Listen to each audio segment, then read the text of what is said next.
Ate B, no, parang ang sarap na nagpo-promote kayo kasi naririnig niyo yung mga comment din ng mga tao, no?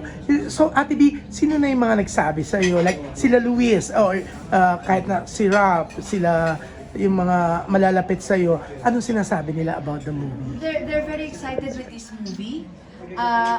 One perfect example also is my son Lucky. Nung ipinakita ko sa kanya yung trailer, sabi niya, "Mom, this is great." And then nadinig niya yung music. And then after 3 minutes, pag alis ko, kinakanta na niya yung theme song. Kanta na, ang lakas ng LSS ng theme song namin. And then the movie I feel is... Tingnan niyo, kakanta kayo. Kakanta. So it's more of, they're all excited to watch. John, ang pinaka-importante, gusto rin namin makuha talaga yung mga tao to watch in the theaters. And we are excited to see them again. Pero parang ganun nga nakikita na eh. Sana, Even sana. yung mga We're Bilmanians, waiting, no? John. Grabe, buhay na buhay yung mga John, fans yun ni Boyet. Oh. Promise mo, ito yung una mong papanoorin, sabi mo sa akin.